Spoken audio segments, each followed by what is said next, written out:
Welcome back. Today we will learn about the explosive developments that will shake Salem to its very foundation during the week of August 25th to 29th, 2025. Three earth-shattering revelations are about to emerge that will leave viewers absolutely stunned and change the trajectory of multiple beloved characters forever. Shock number 1, Susan Banks delivers devastating news about Marlena's mysterious decline. The first bombshell centers around the legendary Dr. Marlena Evans, who finds herself in the crosshairs of a terrifying ambush orchestrated by none other than Susan Banks. This isn't your typical Salem confrontation. Susan has been quietly observing disturbing changes in Marlena's behavior, and what she's discovered will send chills down every viewer's spine.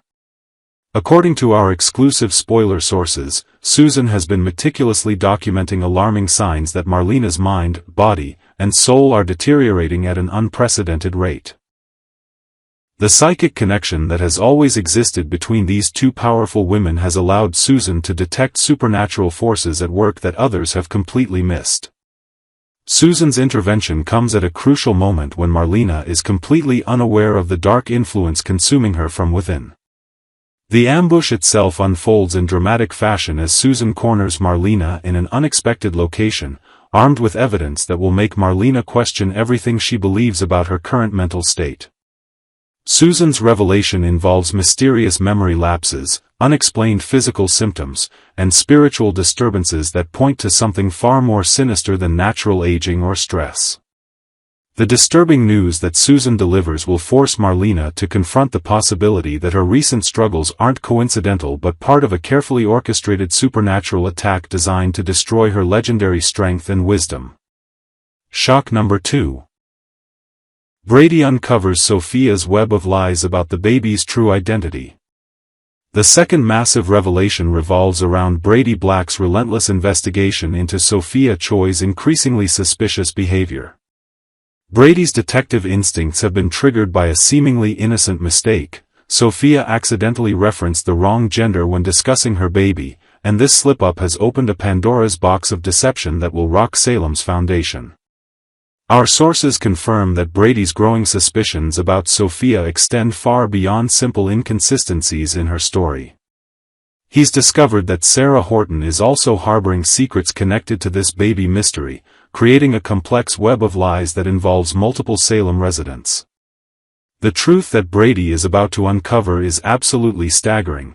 Sophia never actually gave birth to a girl who was immediately adopted, as she claimed to Tate and everyone else in Salem. The shocking reality involves an elaborate conspiracy orchestrated by Sophia and Melinda Trask to completely fabricate the baby's gender and adoption story. Brady's investigation, conducted alongside private investigator Steve Johnson, will reveal that Sophia actually gave birth to a healthy baby boy who she secretly placed in a safe haven box at the local fire station.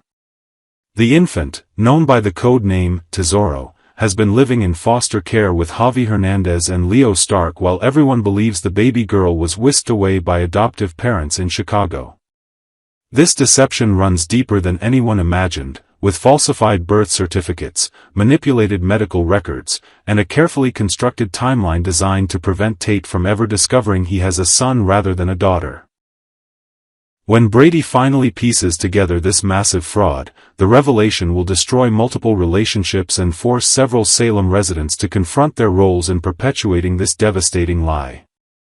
Shock number 3, the real shooter's identity threatens to destroy the DiMera family.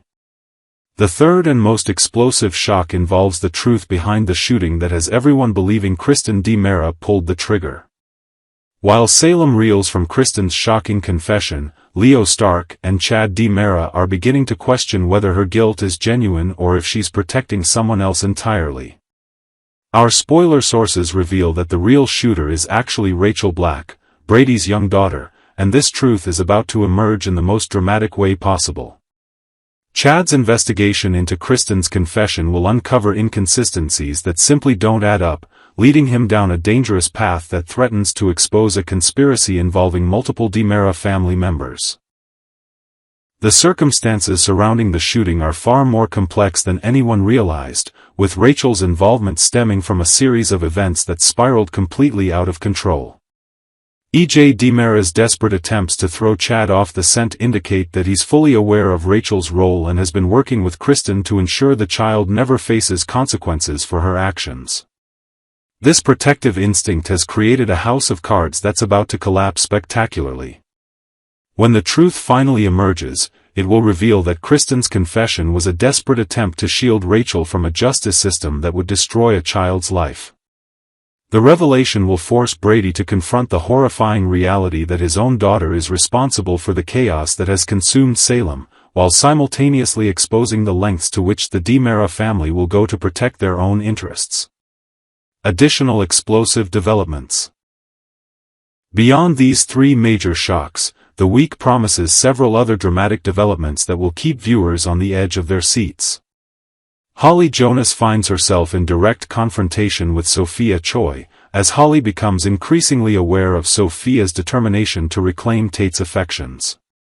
This face-off will be particularly intense as Holly stakes her claim on her relationship while simultaneously uncovering disturbing truths about Sophia's recent behavior.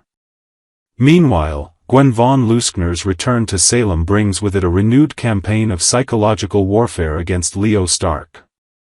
Their formerly close friendship has deteriorated into bitter animosity, and Gwen's new schemes involve targeting Leo's most vulnerable points while simultaneously positioning herself for a larger revenge plot against multiple Salem residents. Kat Green's mysterious job request to E.J. DiMera represents another significant development that connects to larger ISA operations designed to expose DiMera criminal enterprises. Her role as Marlena's assistant has provided her with unique access to information that could bring down EJ's entire operation, making her employment request far more strategic than it initially appears. The week of August 25th to 29th promises to deliver unprecedented drama that will fundamentally alter the landscape of Salem forever. These three massive shocks, Susan's supernatural warning about Marlena, Brady's discovery of Sophia's baby deception, and the revelation about Rachel's true role in the shooting, represent just the beginning of storylines that will continue reverberating through Salem for months to come. Viewers should prepare themselves for emotional devastation, shocking betrayals, and revelations that will change everything they thought they knew about their favorite characters. Dramatic twists and heartfelt reunions in Salem, a detailed recap of Days of Our Lives, Monday, August 25, 2025. Dear readers, if you're like me and have been following the ups and downs of life in Salem for years, you know that Days of Our Lives never fails to deliver those edge-of-your-seat moments that keep us coming back for more. On this particular Monday episode, aired on August 25, 2025, the drama unfolded with a mix of courtroom revelations, family tensions, and romantic sparks that had us all holding our breath. Today, we're diving deep into the jury's shocking verdict and how it rippled through the lives of our favorite characters. I'll walk you through it step by step, painting a vivid picture so you can almost feel like you're right there in the Hernandez kitchen or strolling through Horton Town Square. Let's settle in with a cup of tea and relive the excitement, shall we? The episode kicked off in the warm, familiar setting of the Hernandez family kitchen, you know, that cozy spot where so many heartfelt conversations and family meals have taken place over the years. Rafe Hernandez, our steadfast detective who's seen more than his share of troubles in Salem, wandered in looking like he'd just been hit by a truck. His mind was clearly elsewhere, lost in a daze that hinted at the heavy burdens he carries from his job and personal life. Meanwhile, his brother Javi was busy at the stove, stirring up a pot of menudo blanco, that traditional Mexican soup with its rich, comforting flavors of hominy, tripe, and spices. Javi was making it especially for someone close to his heart, perhaps as a gesture of care amid the chaos that seems to follow the Hernandez clan everywhere. As Rafe stood there, trying to shake off his fog, the door swung open, and in walked Leo Stark, fresh from being released from jury duty. Oh, Leo, that charming troublemaker who's turned over a new leaf but still carries the weight of his past schemes. He looked relieved to be home, away from the stuffy courtroom where he'd been sequestered. The moment Leo spotted Javi, his face lit up like a Christmas tree. These two boyfriends, who found a rare slice of happiness in Salem's stormy world, shared a tender reunion right there in the kitchen. Hugs, kisses, and whispers of, "I missed you," filled the air, reminding us all of the simple joys that can pierce through even the darkest days. Rafe, ever the dutiful brother and cop, excused himself quietly and headed off to work, leaving the lovebirds to their moment. But you could tell something was gnawing at him, maybe the echoes of the trial that had just wrapped up. From the Hernandez home, the scene shifted to the bustling plaza, where Leo and Javi were out for a stroll with little Tesoro in tow. Now, for those who might need a quick reminder, Tesoro is that adorable bundle of joy, perhaps a pet or a young family member, who's become the light of Leo and Javi's lives, symbolizing their fresh start together. The plaza, with its charming fountains, outdoor cafes, and passers-by, has always been a hotspot for unexpected encounters in Salem. Javi, ever the curious and supportive partner, leaned in close to Leo and asked about the jury's decision. Leo, with a dramatic flair that's so signature to him, revealed the bombshell: the jury had found Johnny DiMera not guilty. Can you imagine the relief and shock rippling through the courtroom? Johnny, that young man caught in the web of his family's infamous legacy, had been on trial for who knows what this time, but the verdict was in, and he was walking free. But oh, dear, the peace didn't last long.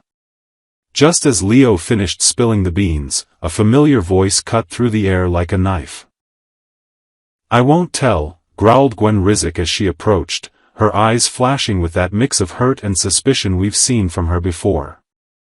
Gwen, Leo's old friend turned foe after his past betrayals, wasn't about to let this slide. The two launched into a heated argument right there in the plaza, their words flying like sparks from a fire. Gwen, with her British accent adding an extra layer of intensity, warned Javi sternly, "Watch out for him. Leo will trick you just like he did me."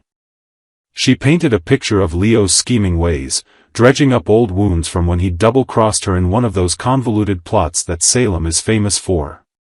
It was a tense standoff, the kind that makes your heart race. Would this drive a wedge between Leo and Javi? Leo, to his credit, didn't back down. He admitted his regrets, his voice softening as he looked Gwen in the eye.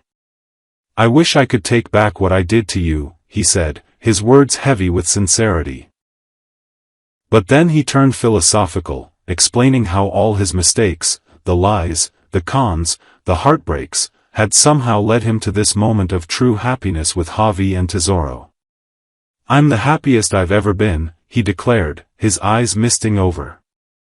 It was a poignant confession, showing us Leo's growth from a villainous playboy to a man who's found redemption in love. Gwen, however, wasn't buying it. She scoffed loudly, her laugh bitter and disbelieving, before turning on her heel and storming off. The camera lingered on her retreating figure, leaving us to wonder, is Gwen plotting something, or is she just protecting her heart? The drama didn't end there. Cut to Horton Town Square, that picturesque heart of Salem where secrets are whispered under the trees and alliances are forged over coffee. Leo and Javi, still buzzing from the confrontation, turned around only to spot Gwen again.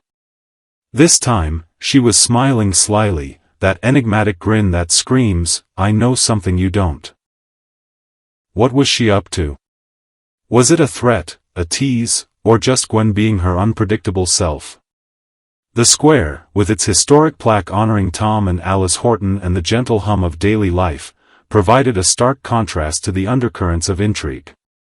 Leo and Javi exchanged worried glances, the weight of Gwen's warning hanging over them like a storm cloud.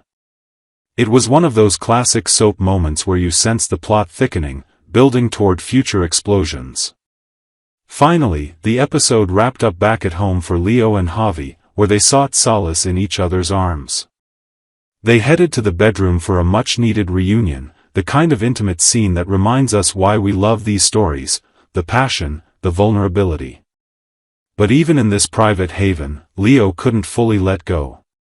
His mind kept drifting back to the trial, replaying the details in his head. Something felt off about Kristen's confession. You remember Kristen DiMera, that master manipulator who's pulled more strings in Salem than a puppeteer? Her dramatic admission on the stand had swayed the jury, but Leo, with his keen eye for deception, honed from his own shady past, sensed a flaw. Was it a lie? A setup? The distraction gnawed at him, pulling him from the moment. Yet, Javi, caring, attentive, and oh so handsome, knew just how to bring Leo back to the present. Shirtless and radiating warmth, he gently pulled Leo into an embrace, his touch a balm for the soul. Leo's worries melted away, at least for now, as they lost themselves in each other. It was a tender, dramatic close to the episode, leaving us with that perfect blend of resolution and suspense. What will happen next? Will Gwen stir up trouble? Is there more to Kristen's confession? And how will Rafe's days play into all this?